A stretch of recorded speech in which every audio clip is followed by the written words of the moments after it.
said. Okay. I assume we haven't got, as far as I'm aware, Rich, any members of the public who wanted to raise any questions? We haven't, no. Okay, so let's move on then to item 43, Public Bodies, Admission to Meetings, Act 1960, amended by the Openness of Local Government Bodies Regulations 214 on the 6th of August 214. As we all know, local parish and town councils can now be recorded. This meeting is being recorded by the officer for viewing, and it is available on the Holme Valley Parish Council YouTube channel. Okay. Any apologies, Rich? Have you had any? I've had none, no. No, I haven't had any come through to me either. Okay. So item 45, any members and officers' personal and disclosable pecuniary interests in terms of the items on the agenda? Nope. Nope, can't see anybody. No, that's fine. Okay, item 46, consider written request for new DPI dispensations. Anything? Rich? Nope. No. All right. And item 47, to consider whether items on the agenda should be discussed in private session. I'm not aware of any, unless anybody's got any thoughts. Should be all public. Yep. Okay, that's fine. Okay, so that brings us on to item 48. And this is to confirm the minutes of the previous meeting. These were the minutes of the Climate Emergency Standing Committee on the 16th of November 2020, numbered 2021-32 to 2021-42 inclusive. Everybody would move those? Yeah, second? Yep, okay, we got that. Any issues, matters arising, anything that we needed to pick up, Rich, from that's not on the agenda? I didn't see anything when I looked, but... I don't think so. Okay, all right, that's fine. Okay, so that moves us on to item 49. To consider applications for grants. There are two applications. One, the first one concerns, and I'll go into this in a little bit more detail, concerns a grant to help fund some work on land audit, and the second one is with regards to the energy subgroup and an energy audit. So in terms of the first grant, there are papers that were circulated on this, so hopefully everybody's had a chance to have a look at this. The background to this very quickly, and Andrew can jump in as well on this, because obviously it's the subgroup that Alison leads, and that Andrew's part of this subgroup. This is an idea that's come out from their subgroup.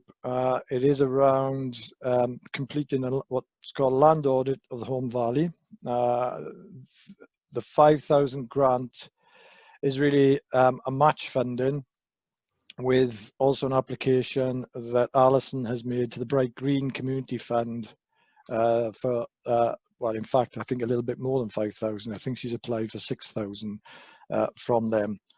And the idea is to map the upper Holme Valley to facilitate better carbon management and biodiversity enhancement in the Holme Valley as part of obviously our climate emergency plans. I must admit, I've come to realize through this work the importance of the land audit, and this week I was discussing this with Rob Dolby, who heads up Green Space for Kirklees, who's also very interested in what we're doing, and linking in with what we do to look at a similar exercise, hopefully across Kirklees.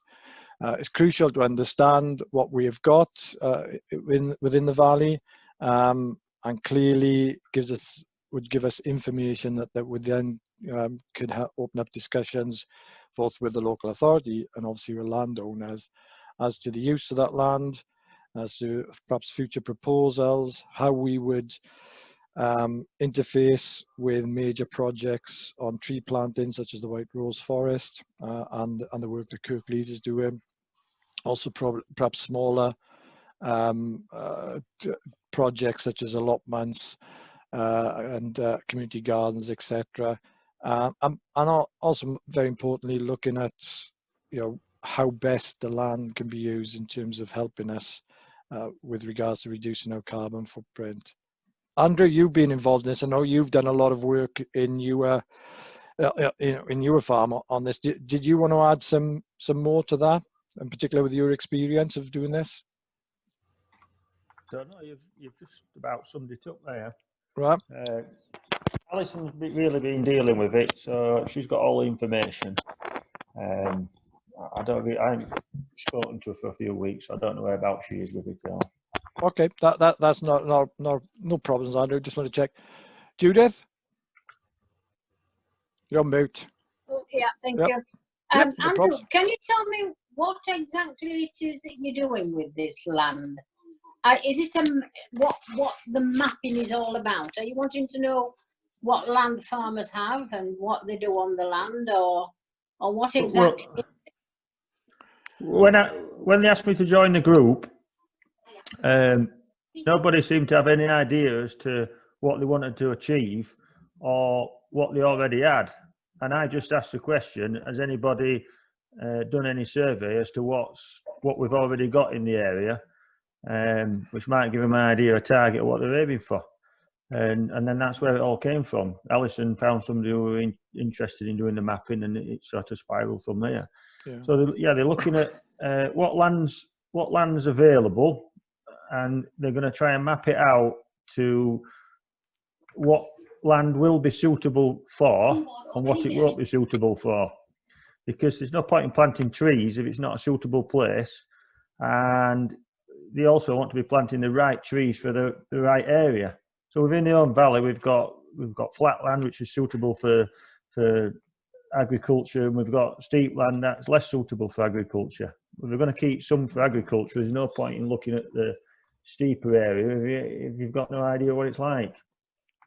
I think one of the things as well, Judith, just to build on that, is what they'll be looking at. They'll be looking at the quality of the pasture, water and woodland use in the valley.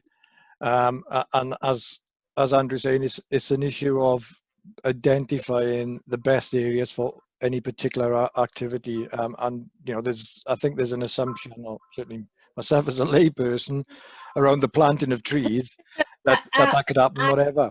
You know, so that's one of the reasons. So Judith, you Just as I've spoken with the NFU today, Yep. with regards to this this mapping, and apparently it is already all on a database belonging to the central depot of farming and farmland. So yeah, that's correct. The guys that are mapping it, they learn a lot more than I do. I can only pick up on little bits because we don't get to see each other. But yeah, they've said they can bring a lot of information. It's already done for them. So all they've got to do is pull it off. But then they're layering it up into different layers, so you can pull out different types of land suitable for different activities. Is how they've worded it. That's how it's going to work, I think. So they can get a lot of the information off records that are already there, but then some of it further down the line, it might be a case of getting feet on the ground and having a look and see what it's like if we can't get the information off the landowners or the tenants. The local authorities also got quite a bit of information as well, but I think the problem is that this hasn't been pulled together, and as you said, they haven't produced the layers that they need. And there's certainly, having talked to Rob Dolby today, there's certainly a need to do that right across Kirklees as well. So you're right. You know, there is data, there's information. What they will be doing is pulling that together, plus doing further work, and then produce maps. So yep, they'll be building on that. So can I ask what the grant money actually would be doing? Is it for paying somebody to be doing this, or is it because I do have some reservations as to what actually you're going to achieve by putting this database together, and who will have it, where will it be, and what is the achievement of it? Right, okay. First question, yes, this grant is part of the costs of doing this. So it is almost all about the resources that we need to do this. There was, again, I think Rich, you sent out this information, I believe, didn't you? But if I can just very quickly take you through the list of the activities that will be involved. There will be collecting the open source data relevant to land ownership, carbon reduction, aspirations, current biodiversity. There will be work that's needed to be done on development and management of data collection and tables to enable mapping and analysis. There's then the development of the relevant tables, the actual mapping itself. Then needs to be some validation of the work through field work, because a lot of this will be done desktop, as they say, through databases and through work on a desktop, but then they'll have to go out and actually do some validation on the ground to check that what's coming up is in fact what's there. There's will be some public engagement costs as well in terms of how we communicate this and how we get to understand what's happening across the community. And what else is there? Oh, and there's then finally producing the report with the various with the data and the pilot study results. So that whatever is produced, that information that's produced, that is ours. We are paying for that to be done. It doesn't sit anywhere else as such. Clearly, we'd be very happy to share that with relevant people, both within the Valley and with Kirklees as well, in terms of working with them. There'll be a significant amount of volunteer work, so it's not all paid for. There's a very significant part of volunteer work, and the individuals who'll be doing this are also doing quite a bit of pro bono work, so they're not charging us for all of their time. So that's the, just looking at this document, if I've missed anything. Don't think so. The public engagement is essentially, and it could be done even perhaps maybe cheaper, but it's basically for communicating to the community the maps and information once we have that on board.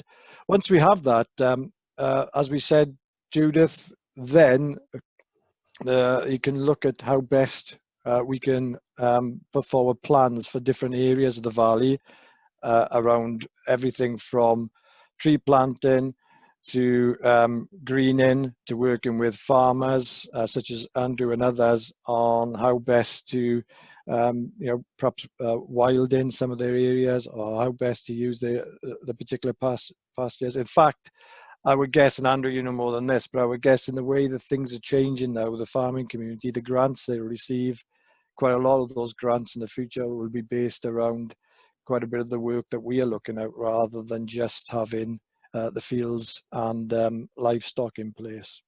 So yeah, it's really the basis of all of that work, really. Michelle's got a hand up, councillor. Just two things. Number one, Judith has dropped off, so she didn't hear half of what you just said. Okay. I did notice that Donald had wanted to say something as well. Yeah, sure. Yeah. I was just finishing off. So Donald, and I think Greta, did you have a hand up as well? I did actually want to say an additional thing, which was that Alison did originally, when we put the plan originally asked for £10,000 for this, and Alison identified that we could halve the amount that we asked the parish council for by going to the Bright Green Community Trust for part of it, and then the other half of it this way. So she's actually looked, and also the other thing is, what we must remember is a lot of the stuff that we're doing isn't necessarily just about us doing it. It actually is raising our profile, because we will be working with the university and so forth, which is a real positive for us as a council, because it actually shows that we are leading the way even more by working with partners such as the Huddersfield University, which I think is a really good thing for us to be seen to be doing. Yeah, I agree, absolutely. Sorry, Donald, you want to come in, and then I'll bring in Greta. You're on mute, Donald.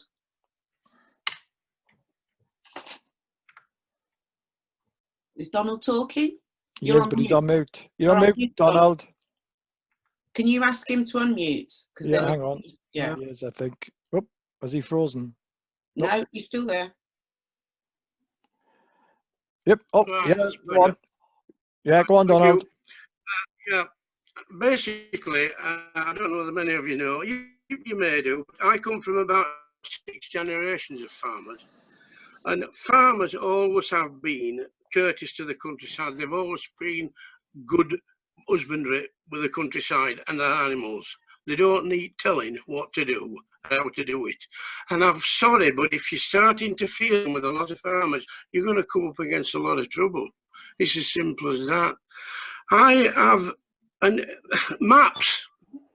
If you bother to go, or somebody bothered to go and speak with our flood management set up at Kirklees, you would see that some 6 years ago, I and my colleagues spent 4 months plotting the rivers, small rivulets, and from Victoria downwards, because we'd had a flood in 2002, and they were interested in somebody local finding out where all the water started and where it went to, and if there's going to be any floods, what they could do to alleviate it. I and my colleagues spent nearly 3 months on that map. The map was presented. I've got a copy of it here, and there should be a copy of it down at Kirklees in the flood management setup. I spent at least a fortnight with an elderly guy who must have been about 90 years old, an ex-waterman, who took me around all the properties, all the lands, to check on where the springs started and where the rivulets ran. Now, what you're wanting to do is to move in on farmers to find out what they do with their business. I've got to tell you, they're not going to tell you. It's their business, it's their business. They get trodden on. You know, farmers have a struggle anyway without other people going and interfering. I believe Paul's met somebody the other day who warned him off. Am I right, Paul? Did you not meet somebody the other day who said, look, don't do it? A farmer? A farmer. I had If you want, go on, listen, Donald. Go on. if you want to talk to farmers, don't try to push this lot like that onto farmers, specifically farmers around here, because honestly, and I'm not being funny now, they will not put up with it. They've job enough as it is without being interfered with. They don't need council interference. It's as simple as that. So, you know, if you want to talk to farmers, arrange to talk to them by all means. A one-to-one, great. But don't try to interfere and upset them in any way, because if you do, there'll be a problem. As I say, I come from 6 generations. We have farmland. We've still got it. We farmed that land for 200 odd years. So at least, so I'm just trying to guide you and say, look, be careful how you tread. Then if you aren't happy with the job, I can tell you, that's what I've got today. That's what I've been probing about today. I didn't know half of what you wanted to do. But nobody said to me, you've never come to me and said, you know, what do you think? It's as simple as that. It's all being kept under wraps, and suddenly it comes out, and there's lots of things really need a lot of discussion, Paul. I'm sure you know that. I'm very surprised at your comment. This has been on a number of agendas and been discussed in previously, so I'm not really sure about that. But you may have missed that. It may not have been in that particular meeting. You're right. I had a conversation with a local smallholder who was interested in getting involved and was concerned that perhaps the voice of the farmers were being heard. Absolutely fine. There isn't an intention of telling farmers what to do, not in any sense.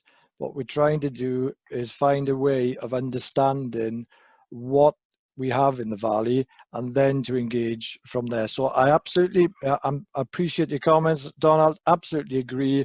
The last thing we want to be doing is telling farmers what they should be doing. That's not the intention. Greta, Can I just make a point, please? Yeah. Yes, thank you. Oh, sorry. Yes, Yep. Mr. Firth, I totally agree. Sorry, can you hear me? Okay. Yeah, you can. Yeah, go on. Yeah. Yes, Mr. Firth, I really agree that farmers are the real custodians of the land, and we all respect that. And these are difficult times. These are difficult times for some farmers. and I'm very keen to incentivise and be extremely helpful. From a climate change perspective, we know ideally if we can find lower lying land where we can grow food for human consumption, it would be wonderful.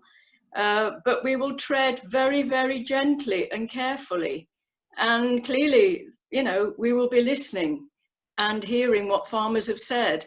You know, a lot of our areas are called like rye fields or rye croft. It may be we can grow rye again in this area, or spelt, or, you know, ancient wheats. It's worth thinking about and looking at, because our world is changing and we have to change with it. That's all I want to say. Thanks, Greta. Andrew, you wanted to come in as well? Yeah, no, I was just going to say that Donald is absolutely correct. From farming background, that was my main concern, which is why I did join the group to represent farmers and landowners. But one thing that did become apparent to me is the Home Valley, the NFU and the government have all said that they want to be net zero by whatever date they've chosen, but nobody has any idea as to what net zero is. Nobody knows how much carbon can be sequenced and how much carbon we can get down to producing. So the point of a survey is to hopefully try and calculate how much we are sequencing now and how things can be changed to improve that while still continuing farming. I have had absolutely no idea about the climate change emergency at all, but it has really opened my eyes up just doing some research for this. So, I mean, all we can do is wait and see. Thanks, Andrew. Before we go to a vote, any other? Trevor? Thank you. Just looking at the costings and you know, costings from our group and from Kirklees, whatever. Has that been calculated on anything specific? Is it sort of pulled out of the sky as a figure at the moment? Has there been any calculations done? Because I probably missed it if it's come through on paper. Yeah, there is a. I read through the various elements of that costing that was sent through, and Richard distributed that information. Certainly, I've got it. As far as I'm aware, that went out. Right. And so what that's calculated on is a number of days for the professionals that we need to use, and also shows how many volunteer hours. So yeah, that actually went out. It's there. It did go to councillors. It didn't go to co-opted members. Yeah, that's what I meant, councillors, because councillors are the only ones voting on this. So I think sure people understood. Yeah. Okay. Thank you. Okay. Right. Unless there's something else, I was going to take this to a vote. I'm just looking to see if I've missed anyone. No. Okay. So this grant, let me just get back to my agenda. Excuse me. Oh, there we go. So for this grant, it's sorry, the other aspect I haven't explained, my apologies, is the grant is to facilitate the match funding. It is the grant would be to the Home Valley Climate Action Partnership, which we are now, if you like, formally partnering with, because for a few reasons. One being that made it much easier for Alison to apply for the Bright Green grant, and they can then obviously process that. So that's the vehicle we're using. As we said, it's a very good way of us actually ensuring we test that partnership and how it works as well. Home Valley Climate Action Partnership is a charitable incorporated organization. So again, it's a not-for-profit company as such, and we would very much be working hand in glove with them. Michelle would be working closely and coordinating this through the actions and the plans as well. So the grant would be 5,000. It is less than half the full cost. The full cost is 11,300, and the rest Alison is funding through the Bright Green Community Fund. Okay. I don't think I've missed anything else on that. So with that, I think we'll put that to the vote. So for councillors only, obviously, not for co-optees. See those. Just be aware, Councillor. Councillor Roberts is trying to connect with the meeting. I'm just trying to give her. Oh, sorry, I didn't notice. We've lost her a few minutes ago. Yeah, I'm just going to give her a phone number. If you can hold the vote for a couple of seconds. We will hold the vote. Well, we'll hold the vote on that. We'll go on to item 2 then. So rather than have everybody just sitting, yeah.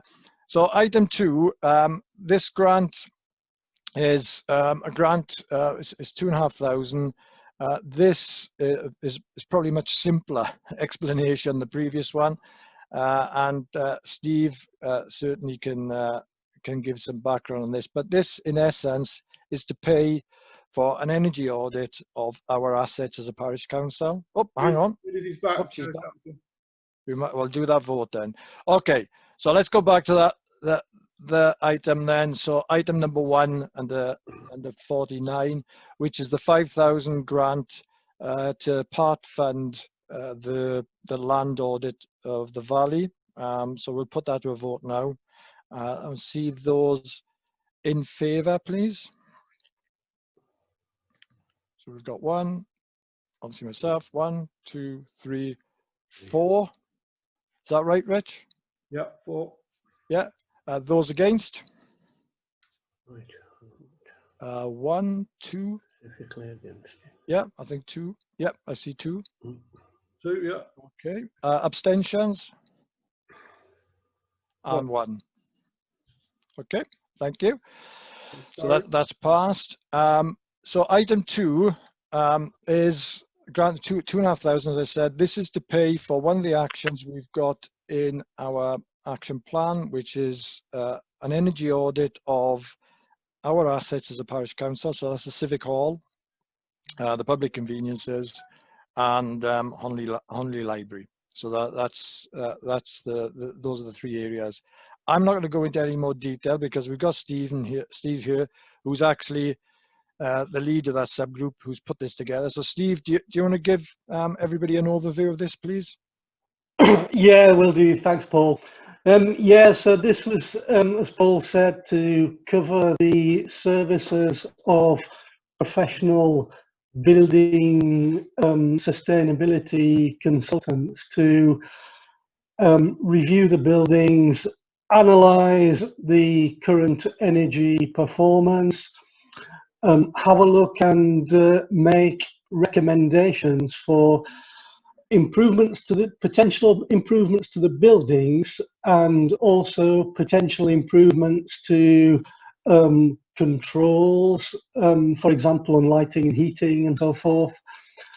Also to look at potential for low carbon solutions. So the idea is that from the outcome of the audits, we're able to put together a roadmap for short-term quick wins, medium-term possibilities, and also longer-term activities as well, all done with cost-benefit analyses in mind, and also looking at the potential CO2 reduction as well. And it's all with the intention that if we're going to be preaching about climate change and CO2 reduction, then we should be at least showing a decent example in the parish council building themselves. We've got a couple of proposals for it. Both are similar amounts. Both of them are actually suggesting the same amount of time is required for the audits, which is encouraging, and also encouraging both of the potential consultants have actually curtailed their daily rates and offered their basically their charity rates rather than the normal commercial rates. So I think in terms of meeting the objectives of our action plan, I think that it's really the next step we need to facilitate the next step of the planning. Thanks, Steve. Just before I bring other people in, certainly in terms of Kirklees, Kirklees have been doing very much this work, if you like, within its own assets, and certainly achieve very significant reductions in the in the carbon footprint over the last period. So again, I think crucial for us understanding what we've got, what we need to do, and then looking at our plan going forward to implement those changes. So open up for questions or any. Yeah, please, I'd like to make a question. Yeah, of course. Yep. Can I just ask, please, what exactly they will be looking at in this item that they're going to be doing on the Civic Hall and the library in Hornley? Yeah, of course. Yep. What exactly will they be doing? And you know. Yep. Steve, if you want to pick that up. Yeah, certainly. So one of the things that will be done is to look at the historic energy consumption, electricity and gas, and to analyse that, because just looking at that in itself can give you some interesting feedback. The next thing they'll be doing is a physical inspection of the actual buildings themselves. So they'll be looking at the fabric of the building. They'll be looking at things like what insulation we've got, what materials are the buildings made of.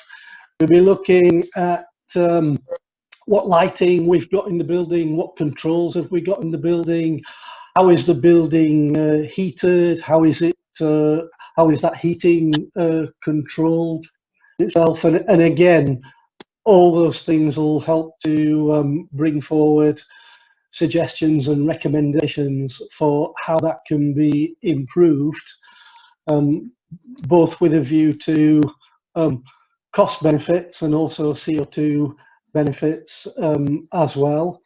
And then in addition to that, then they'll also be looking at what might be feasible in the longer term with respect to CO2 reduction and low carbon solutions. And the reason they're longer term is because typically those would be more expensive, longer paybacks. But we'll have all that information so that we can put together a plan for each of the buildings. And of course, that'll have to respect topics like, obviously in the Civic Centre is a Grade 2 listed building. So it'll have to, whatever is going to be done has to respect whatever limitations that brings. Okay. And then all those things will be put together in a report, which will then inform our actions going forward. Thanks, Steve. Glenn, you want to come in? Yeah, thanks, Paul. Can everybody hear me okay? My internet's been breaking up sporadically. But yeah, it's probably worth sort of adding a little sort of case study to that as well. As I mentioned, for those of you that were present in full council on Monday night, I mentioned there that my day job is that I head up the COVID response in the Colne Valley for the community anchor in the Colne Valley. And one of the buildings that I deal with through the various partnerships with community bodies, etc., that's a Victorian building. I'm not entirely sure whether it's listed, to be honest, but they had an energy survey in this way done with a view to greening their consumption. And apart from the savings in CO2, which are obviously long term, they managed to cut their energy consumption by 1/3. And that was just as a result of a survey of this kind. Yeah. Well, thanks, Glenn. Yep. And Rachel? Paul. Go on, Donald. Yep, go on. Some years ago, I did my own assessment of the electricity I was using here at home because I thought it was getting quite expensive. So what I did, I removed every single incandescent lamp, and I replaced them with LEDs. And it was so efficient, I was saving 40% of electricity against the incandescent lamps against the LEDs. So much so that I bought my electricity through Marks and Spencer's, and they sent me a rather nice check for £40, thanking me very much for saving energy. And it doesn't take a lot. The energy that is used or wasted is people leaving lights switched on. What you really need is like they have in I went to visit a place in Germany, southern Germany, and they just opened their new council offices, and there everything in that council office was automatic. You walked into a room and the light switched on. You walked out of the room and the light switched off. In the afternoon, when the sun was out, the blinds automatically came down so the people could work. And at night, a period, while they were in the room, when they moved out of the room and went to lock up, everything was shut down. That's 16 years ago. So they were efficient even then. It's a case of leave your computer switched on overnight. I don't know what it's the equivalent to, but we used to have little notes all over Kirklees. If you leave your VDU on, it only needs things like that to be switched off, and you can save electricity, but you certainly can on lighting on LEDs, without a doubt. Without a doubt. Everything in my house is LED. Light emitting diodes. Can't beat it. Thanks. I'd like to... Wait a second. Go on, Donald. I would say I'd like to a breakdown on what is it, £2,000 for the assessment. Yes, it's £2,500 for the assessment and report on the 3 buildings. Yeah. So that's doing this, a private company. It'll be through the individual is a private consultant. Yes. Or will be. We haven't hired anybody, but they will be, yes. And how over what period? Because you can't just assess it in a day. You've got to assess it over a period of months, from taking a reading at that point and then another reading at that point, and so on and so forth, till you find out what brings the readings down. Steve? You've frozen up. Yeah, I mean, what we do is, I mean, we're all kind of, these people are all energy experts and energy consultants, and what we do is analyze historic data, so you can see what's happened in the past, and then using that data make recommendations on how to improve it. And then you're exactly right, at some point in the future then it'll have to be analysed as to determine exactly what that improvement was. But a lot of that can be done by calculation. And I mean, to your point, by the way, if you take the civic centre as an example, 80% of the CO2 emissions from the civic centre come from gas, 20% from electricity. A little bit different if you look at it by cost. 55% is from gas and 45% by electricity. But the point is, you look at everything systematically and come up with a whole host of recommendations, and I'm sure that LED lighting will be one of those recommendations. Absolutely. Rachel put her hand up, and sorry Donna, I need to bring Rachel in because she did put her hand up a little while ago, so sorry about that. Go on, Rachel. Yeah, I was just going to reinforce the first point that Councillor Firth made, which is there's obviously an economic benefit in terms of making energy improvement measures. So I think it would be really helpful for the long-term viability of the Civic Hall and Honley Library, in terms of, obviously, whilst the Civic Trust runs the Civic Hall day to day, the opportunity to reduce operating costs is very attractive and allows us potentially as a parish council to help them in terms of identifying the quick wins and the long-term investment in reducing carbon, but also in reducing their operating costs. And the same would apply for Honley Library, and similarly potentially with the public toilets as well. So I think it's it's got financial benefits in the long run as well. but obviously there is the upfront cost in getting an expert to use their expertise of presumably a range of buildings, including similar ones to these. And it's good to hear Councillor Barker's example of how much difference these things can make. Thanks. Yep. I didn't spot anybody else. Did anybody else have their hand up? No. Okay. Okay, if that's the case, then I think we'll put this to the vote then. So the vote is on the grant of 2,500. This will again will process this through the Holme Valley Climate Action Partnership. It is for, just to clarify again, just to make sure, it is for the costs of the services from an energy auditing consultant to produce a report on our 3 buildings, which will then identify actions that we can take going forward, as we said, to reduce costs of energy and improve our carbon footprint. So if I could see those in favour, please. So that's 1, 2, 3, 4, 5, 6, I think I could see. Is that right, Rich? Yep. Yep, thank you. And those against? Any abstentions? Yep, 1 abstention. Okay, thank you. Thanks, everyone. Okay, if you move on to item 50, these are what we're looking at now is authorizations to spend. And the first one, and I'm going to let Michelle take us through this because she's much more expert than me, but the first one is the design, the commission, and design of the Holme Valley Climate Action website. So Michelle, if I could hand over to you. Yeah, so we have got, when we did the week of activity, I temporarily set up a very, very basic website.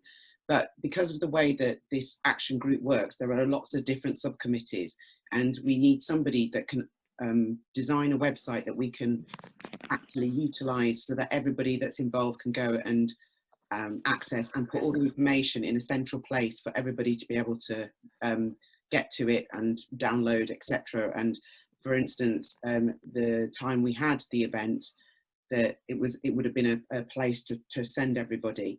We did want to actually incorporate this into the Holme Valley Parish Council website, but it's unable to be utilised to do this. So the idea is that we get a professional team of people to actually design our website for us.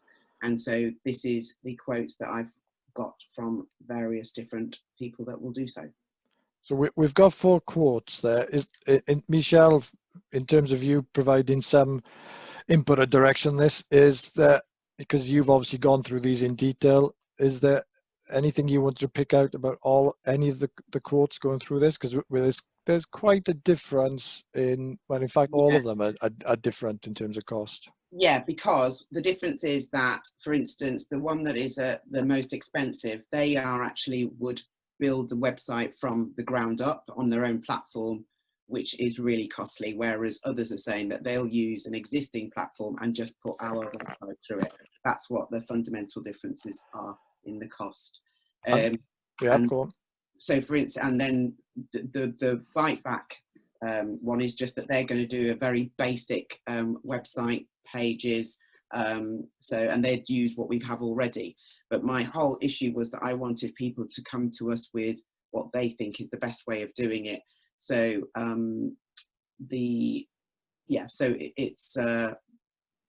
that's what the differences are in price, basically. It's the amount of complexity that they will provide within the website. So just on that, so really we wouldn't want to pay 3,500 because we don't need that, do we? Then the lowest one isn't taking us any further forward from where we are now. Yeah. I'm just summarising this, and the other 2, one at 1,500 and the other one at 2,200. Is there any dramatic difference between those in terms of actually doing what we would need? So to give us some guidance in terms of. No, there isn't. So my preferred option would be the Origami Fox at the lower end of the pricing. They are all much of a muchness. It's just how they see how much they think they are worth is what often comes out with the whole thing of website production. So I actually think we'd get. And also, you can't. I did have all the quotes. Origami Fox seemed to be much more what they will do for us over time. Okay. Some are very static and they say that's how much it costs, and then if you ask them for anything more, it will go up. Whereas I believe that they would, and also with them, they would. The important thing is that we will then be able to keep updating it ourselves. We don't have to go back. I was going to ask, because some websites you can't do that. So you would be able to access that without having to pay expensive fees every time. Okay. Yeah. So if we were to discount the really cheap one, which does nothing for us, then what you're recommending is the lowest price one would give us. Okay. Thanks. Any questions or comments really on that? Can I ask, please? This money that's all been asked for tonight, is it coming out of that money that you put to one side last year? What was it, 40-some thousand pounds? Yes. All of this is, yeah. Yes, Judith, absolutely. This comes out of what we approved as an overall budget. What we're doing tonight is just making sure that we're having the input of the councillors on the committee on the specifics. So on these specific areas, that's all. So yeah, it does. It's not coming out of any other funds. So is anything anybody wanted to ask? Or no? Did we actually approve the one where Andrew was involved in? Because that was unfortunately when I went down, the internet went off here. So I just wondered if it had gone through that. Yeah, you did. You weren't on that vote, Judith. So it was passed. Yep. Rachel, you put your hand up. Yeah, I was just going to say, it looks to me as if Origami Fox is the best one to go for. Certainly things like the fact it has events management system, things like that all seems very positive to me. So I think I propose that we approve that. Okay, thanks for that proposal. Any seconder? Yep, seconder. Thanks, Glenn. Okay, let's vote. So the proposal and seconded is Origami Fox. Should we go straight to a vote on that unless there's any alternatives? Yeah. Okay, let's go vote. Start again. Could I see those in favour of Origami Fox as the company that we will utilise for the website design and implementation? So we've got 1, 2, 3, 4, I think, Rich, correct? Yeah. Yep. And those against? 1, I think I saw, yeah. Abstaining? 1. I don't know. Have we missed you, Trevor? Trevor, what do you vote? Are you abstaining or vote? Abstaining. Okay. Okay. Abstaining. That's fine. Thank you very much. So that one, Origami Fox, was passed. Okay, and then again, Michelle, the next one was on the final one. But go on, I'll leave it to you. I've got two more points actually. Oh, there is 2. Sorry, my apologies. Yeah, there is. So the home energy savings booklet, again, as to Councillor Paul Davis's comments, all of these have already been approved, as in this is out of the budget that we're taking from, but it's now that we're actually doing the work that we need to get the money to be able to do it. So this is the home energy savings booklet design. So the idea being that this is something that Steve Barker is working on, that we will be creating a booklet that will be telling people how that they can save money through their energy savings, but of course this affects the target for our carbon neutral. And I actually think this is one of the most important things that the council will be seen to be part of, because what we're doing is, even though it's about being carbon neutral, we're actually showing people how they can save money within their households. So it's going to be a very informative booklet. It's not actually necessarily going to be printed as a booklet, but each page will be designed with the Home Valley Parish Council and the Climate Emergency Action Plan design. So anyone seeing it will know that it's come from us. And it will be a very useful booklet for anybody within the Home Valley, because it will actually tell them how to make savings in their own homes in terms of energy, and different alternatives for them to think about that they may not have known about. So that, and then to go to the costings, you can see that they're pretty much all much of a muchness, but some include and some don't include VAT. And my choice would be, based on cost really, is Rupert, and also because of he actually is got additional things that he would like to add into the design factor. So I think it would be quite beneficial to us. So, yeah, go on, Donald. Can I just say, the people in the Home Valley are a pretty shrewd lot. They don't altogether need to have leaflets to read, you know. They know what they're doing. They're not silly. Can I just say that? The people I know are a pretty shrewd lot. And I think everybody ought to know that. We come from Yorkshire. We were born in Yorkshire, you know. And we had a pretty shrewd lot when it comes to value for money. So I don't know. I mean, I don't want Kirklees printing set up down at where is it? Why aren't we using them? We're not. This isn't about printing it. This is about the actual creation of it. It's not about the printing, because the idea is, as we're part of the Climate Emergency Action Plan, is that we don't want to be printing stuff, but we want it ready so that people, if they want to download it and print it themselves, they can. But we won't be printing thousands of leaflets or books. Yeah, it is for the design. Okay. It's a good idea that if they can download it at their leisure, that's fine. Yeah. So nothing gets wasted. There's nothing thrown away. Yeah. Good idea. Okay. Thanks, Donald. Any? Yeah, Judith. Where it's saying that's all right if people have a computer, but a lot of elderly people who might actually benefit a little bit from a little bit of extra knowledge of, although they might have computers, and so what happens then? Yep. Well, that's the idea, is that if we've got it and somebody needs it printing, we can print it at the council through the printer that we've got in the council, but we won't be printing it. So it'll be, if somebody wants it, they can call us and say, could I get a copy please, and we will print it as required. Yeah. Because I think about, I can't just fair remember the time lapse, but they gave me a book once. It was not Margaret Dale, it was Janet. She was to do with Hot Wind, and she gave me a booklet, and that was a similar thing, to say how you could save energy, do savings and all sorts. Now then, I don't know whether that was implemented or not. I mean, it sort of, as it read, it made us out to be a little bit, you know, as if we weren't sure of how to do it. And I did ask for some, they were giving out some lining materials for curtains and things like that. And I did ask for some of this lining to be able to give out to somebody that I knew. This never materialised. It's never materialised, doesn't that? And I wondered if it, you know, if these things are going to happen again, that we're going to be able to say, well, do this, do that, do the other. But these things don't happen. I mean, with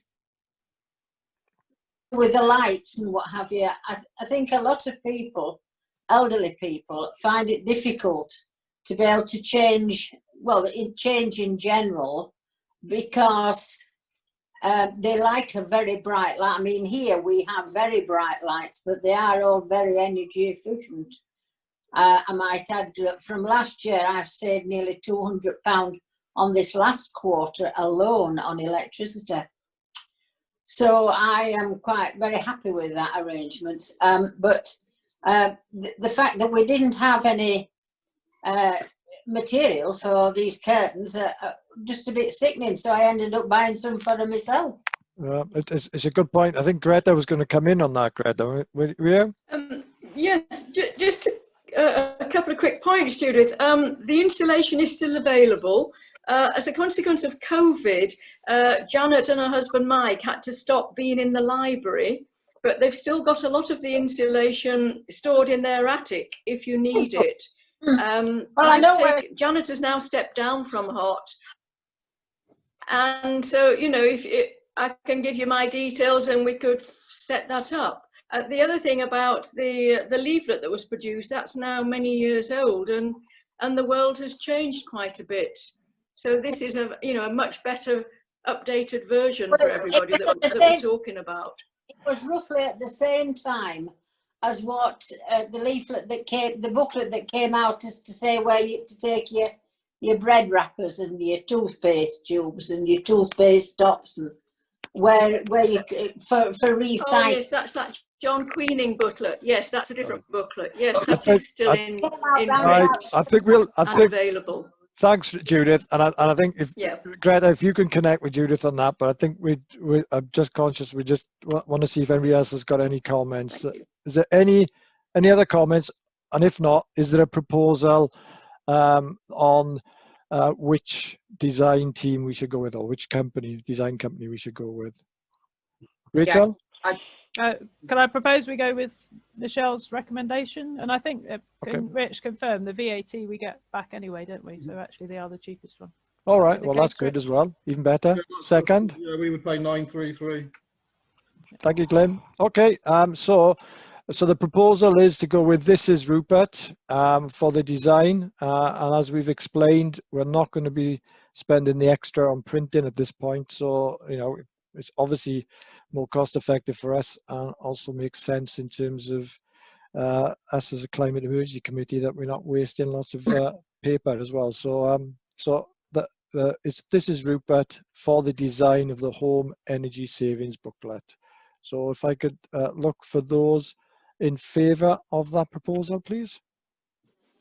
1, 2, 3, 4, 5. Yep, I can think. Yep, 5, Rich. Yep. Thank you. And against? Sorry. Abstentions? Yeah, I'll abstain at the moment because I have reservations. No, that's fine. Absolutely okay. And Trevor, are you abstaining? No, I put my hand up. Oh, did you? Oh, I missed you. We missed you. Sorry, Trevor. It was out of shot. Yeah. Thanks very much. Okay, so move on to the third item in this section, which is the video. So Michelle, if I could hand over to you again.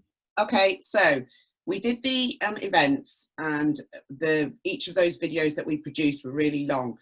So what we're wanting to do, and this is for the long term, is to create nice little miniature videos that we can use within social media and ongoing. So if we're wanting to talk about what's happening with the farmers and the land, these people will create little short videos that we can then send out on social media. They can be on the website so that people can get an insight as to what we're doing.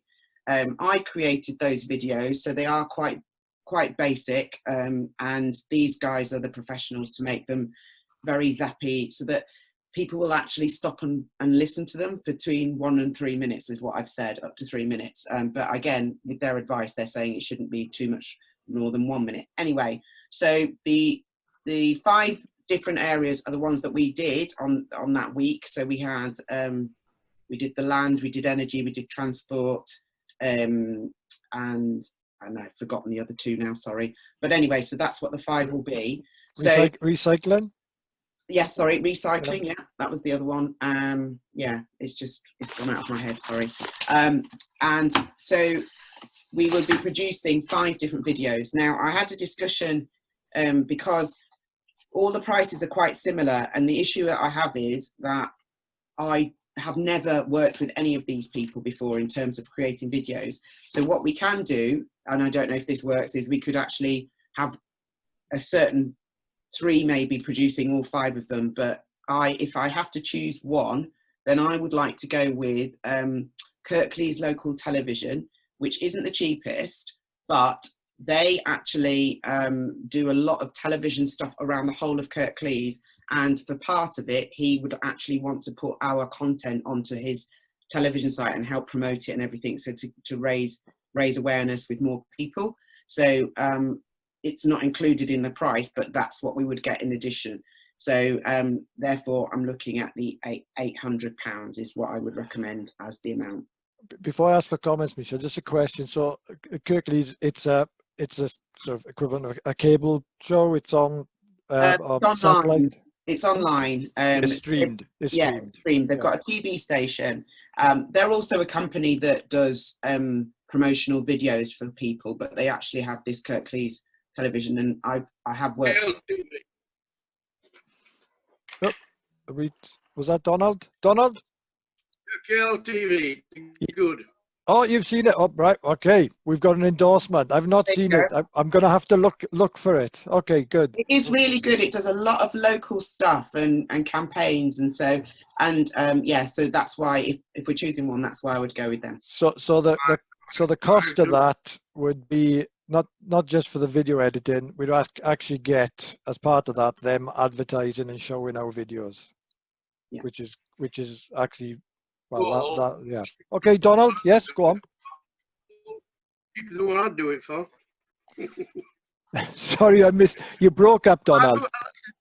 I do videos, and I say it's cheaper than I'd do it for. So go for it. Okay, thank you. All right. Okay, that sounds like an excellent endorsement to me. Thank you, Donald. Excellent. I think if that's the case, let's put that to. Can we get an official proposal? I think Donald.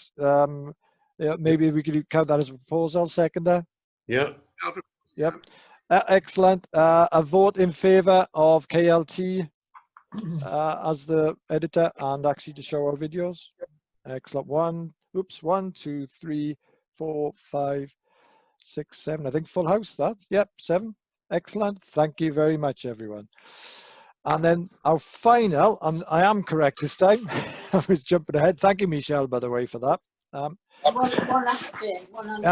this last item is from Kath O'Halloran. This is, Kath, you wanted to talk about the signage.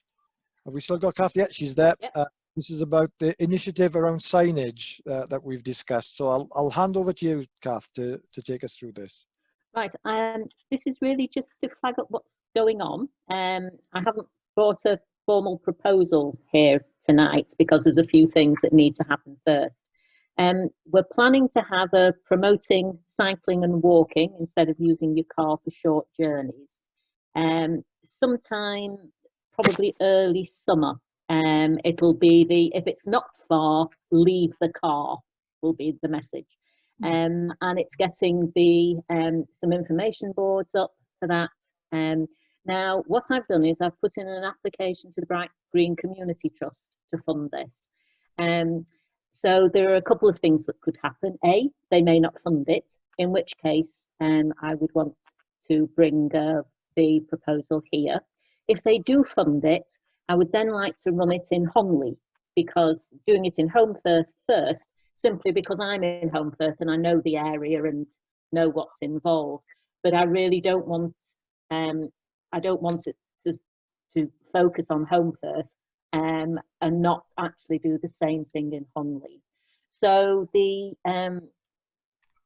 proposal that's gone into the Bright Green Community Trust is sitting at just under £2,000, and that's for the design of the information boards. But the unknown is how we can display those information boards, and that's where I'm in the process of looking at whom I have to get permission from and what we can do about that, and that's what takes the time.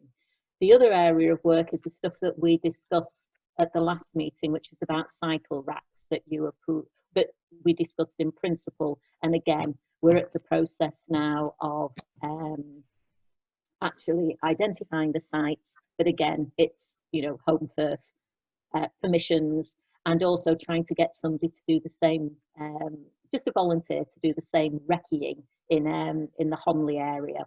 But now I have an idea of what's involved with how and the time frame in order to get proposals through.